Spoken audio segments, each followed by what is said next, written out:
right, radio listeners, today we have a special guest, Dr. Richard Swier. Dr. Swier is the editor of WatchdogWire.com, has written many thought-provoking pieces, and Dr. Swier would like to welcome you to the Conscience of Kansas radio program. Well, Paul, I'm sincerely honored and humbled that you invited me on your show, and being a Missourian, I love Kansas, and I actually served at Fort Riley, Kansas when I was in the military, so I'm very excited. Oh, wow. Well, it is a small world, and where we were at formerly, we were broadcasting right out of Kansas State University with the Conscience of Kansas radio program, and the soldiers there at Fort Riley would listen and comment on different things. So thank you for your service. I really appreciate it. I wonder if you could tell our folks a little bit about yourself and the stuff you do. Well, I appreciate that. I actually am a retired Army lieutenant colonel and became inspired actually by my son to write on the internet in 1996. He said, "Dad, you're so passionate, you should start a blog." And I said, "Oh, yeah, what's a blog?"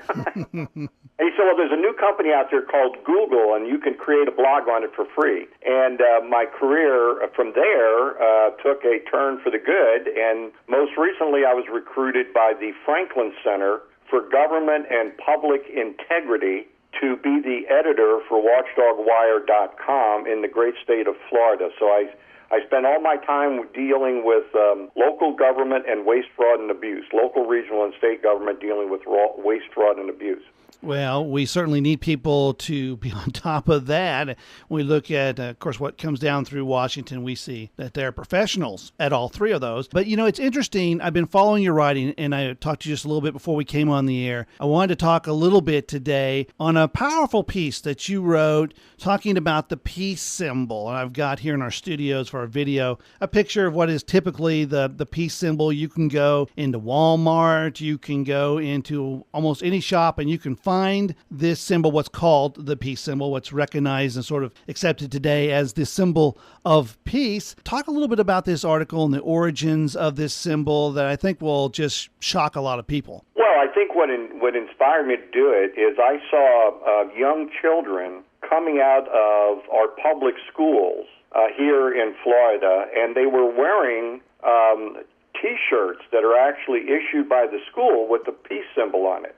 And I wondered if actually the teachers understood, and the principals and our administrators across Florida who are doing this, understood what the meaning of the peace symbol is.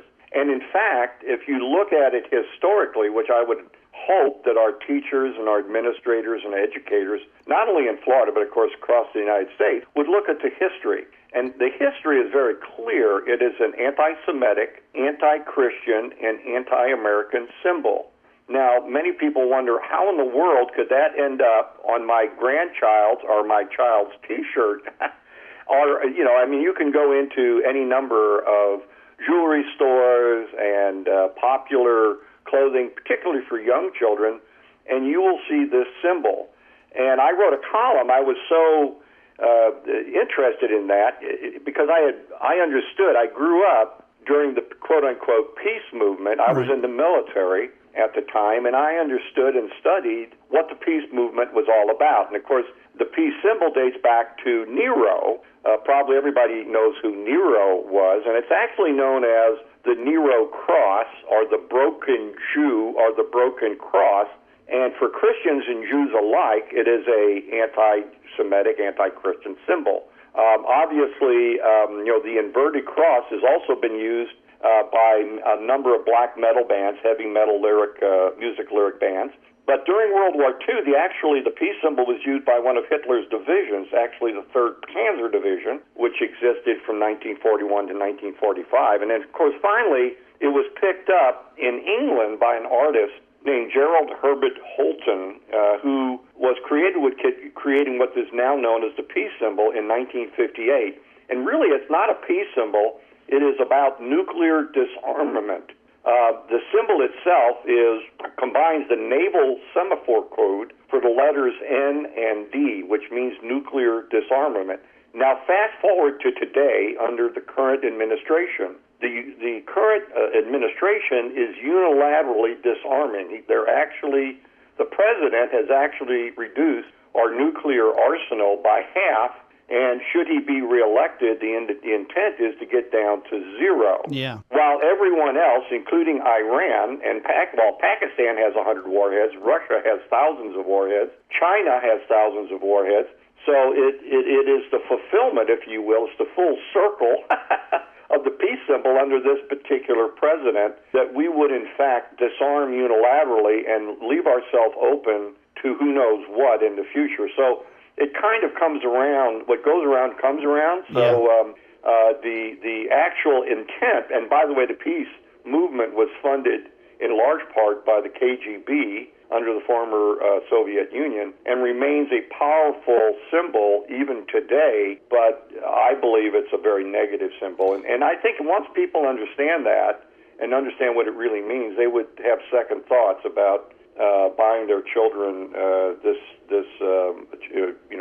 clothing or jewelry with this symbol on it. And of course, there's going to be some folks going to say, well, but my peace symbol has a rainbow painted on it. I go back and look to when I first saw the peace symbol, and I'm a little bit younger, but I remember the old classical head shops. You could go in where they sold all the paraphernalia and they had the incense burning, and you could still hear Led Zeppelin playing in the background. And I was a young boy as those were fading out. You would see those symbols everywhere. They would have them in the dark lights so you could listen to them as you went on your various trips that the folks were pushing. Even today, when we see these symbols, whether I saw them a lot in the Occupy movement, you saw those visuals even here in Kansas when the Occupy groups were taking Lawrence Parks hostage and things in Topeka and Wichita. These folks were touting this. I didn't see a lot of peace in a lot of those peace movements and I didn't see a lot of peace if you were following folks like the Weather Underground and others during the 60s. That emblem might have had the salesmanship of being all things rainbow and unicorns, but there was a lot of violence behind this symbol in contemporary time. Well, no, and as a matter of fact, I've written a number of articles about the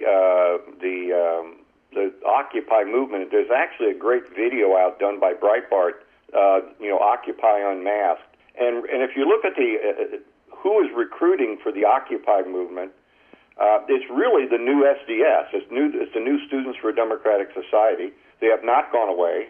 Of course, we all know that the Students for a Democratic Society was, in fact, a group of college students who turned into an anti-American, anti-Western philosophy, pro-communist, pro-nuclear disarmament movement. And, of course, it was ultimately one of the spin-offs of it is the Weather Underground, the Weathermen and then the Weather Underground.